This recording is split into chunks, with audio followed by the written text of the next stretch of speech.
ఖమ్మం జిల్లాలో మహాత్మా జ్యోతిబా పూలే 109వ జయంతి వేడుకలు ఘనంగా నిర్వహించారు.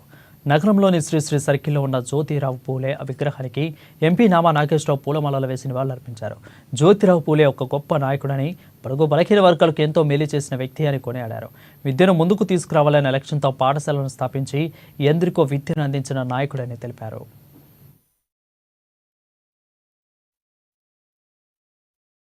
పూలే గారు ఒక గొప్ప నాయకుడు. బడుగు బలహీన వర్గాల అభ్యుదయం గురించి, వారి విద్య గురించి,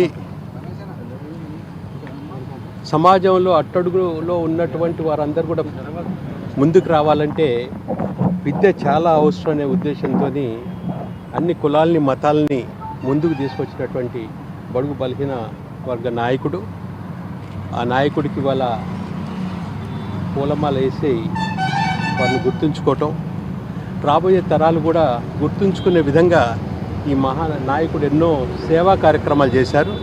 అందులో ముఖ్యంగా కనుక చూసినట్టయితే చదువు, విద్యను ముందుకు తీసుకుపోవాలనే ఉద్దేశంతో పాఠశాలలు పెట్టి, అదేవిధంగా మహిళలందరూ కూడా సమాజంలో సగభాగం ఉన్నటువంటి మహిళలందరూ కూడా ముందుకు రావాలని, అట్టడుగున్నటువంటి పేదవారంతా కూడా ముందుకు రావాలని కృషి చేసినటువంటి మహానాయకుడు. అటువంటి నాయకుడిని